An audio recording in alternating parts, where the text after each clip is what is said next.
Israel বর্তমানে একাধিক ফ্রন্টে উল্লেখযোগ্য চ্যালেঞ্জের মুখোমুখি, যা সম্ভাব্যভাবে পূর্ণমাত্রার যুদ্ধে পরিণত হতে পারে। এই ফ্রন্টগুলির মধ্যে রয়েছে গাজা, লেবানন এবং পশ্চিম তীর। প্রতিটি অনন্য রাজনৈতিক, সামরিক এবং মানবিক উদ্বেগ তৈরি করেছে। ইসরায়েলি গণমাধ্যম হারেটজের বিশ্লেষণ। গাজায় ইসরায়েল এবং হামাসের মধ্যে চলমান যুদ্ধে বারবার সহিংসতার চক্র দেখেছে। উভয় পক্ষের বেসামরিক এবং যোদ্ধাদের মধ্যে হতাহতের ঘটনা ঘটেছে। সাম্প্রতিক ঘটনাবলিতে গাজায় হামাস নেতাদের লক্ষ্য করে বিমান হামলা ও সামরিক অভিযানের খবর পাওয়া গেছে, তবে এই সামরিক অভিযানগুলো ব্যাপক বেসামরিক হতাহতের কারণ হয়েছে।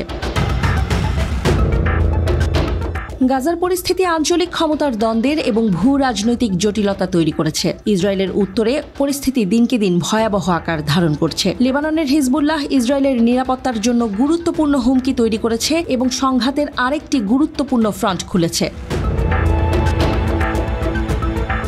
ইসরায়েল এবং লেবাননের সীমান্ত ঐতিহাসিকভাবেই একটি অস্থির অঞ্চল। হিজবুল্লাহর উল্লেখযোগ্য সামরিক সক্ষমতা রয়েছে, যার মধ্যে রয়েছে ক্ষেপণাস্ত্রের বিশাল ভাণ্ডার। দক্ষিণ লেবাননের সুড়ঙ্গ ও বাংকারের একটি সুপ্রতিষ্ঠিত নেটওয়ার্কও রয়েছে হিজবুল্লাহর। ইসরায়েল হিজবুল্লাহর মধ্যে সাম্প্রতিক উত্তেজনা, পারস্পরিক হুমকি এবং সামরিক কৌশলকে অন্তর্ভুক্ত করেছে, একটি বিস্তৃত সংঘাতের সম্ভাবনাকে জোরদার করেছে। ইসরায়েলি কর্মকর্তারা হিজবুল্লাহর আক্রমণাত্মক বক্তব্য ও কর্মকাণ্ড নিয়ে উদ্বেগ প্রকাশ করেছেন। ইসরায়েলের কৌশলগত লক্ষ্যবস্তুতে হামলার প্রকৃত হুমকি তৈরি করেছে হিজবুল্লাহ। তাদের ক্ষেপণাস্ত্র এমনকি ইসরায়েলের গভীরে হামলা করার ক্ষমতা রাখে। ইসরায়েল উত্তরে তার প্রতিরক্ষা জোরদার করেছে, কিন্তু হিজবুল্লাহর সাথে পেরে উঠছে না। কূটনৈতিকভাবে ইসরায়েল, লেবানন এবং অন্যান্য এলাকায় নিরাপত্তা উদ্বেগ মোকাবেলা করার জন্য মার্কিন যুক্তরাষ্ট্র সহ আন্তর্জাতিক অংশীদারদের সাথে জড়িত। যুক্তরাষ্ট্রের সামরিক সাহায্য এবং সমর্থন এ বেলায় কোনো কাজে আসছে না। সম্প্রতি ইসরায়েল এবং মার্কিন যুক্তরাষ্ট্রের মধ্যে সম্পর্কে ফাটল ধরেছে। ইসরায়েলের প্রধানমন্ত্রী বেনিয়ামিন নেতানিয়াহু নির্ভুল যুদ্ধাস্ত্র এবং অন্যান্য সামরিক সরঞ্জাম সরবরাহে বিলম্বের জন্য প্রকাশ্যে বাইডেন প্রশাসনের সমালোচনা করেন।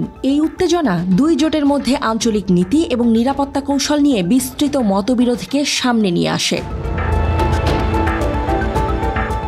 গাজা এবং লেবানন ছাড়াও পশ্চিম তীর ইসরায়েল ফিলিস্তিন সম্পর্কের জন্য আরেকটি জটিল ক্ষেত্র উপস্থাপন করছে।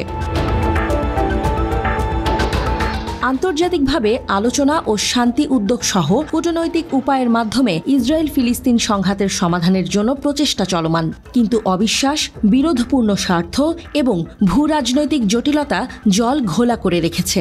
হিজবুল্লাহর সাথে যে কোনো যুদ্ধ ইসরায়েলের অস্তিত্বকেই হুমকির মুখে ফেলে দিতে পারে, কারণ ইরান সরাসরি এই সংঘাতে নিজেকে জড়াতে পারে।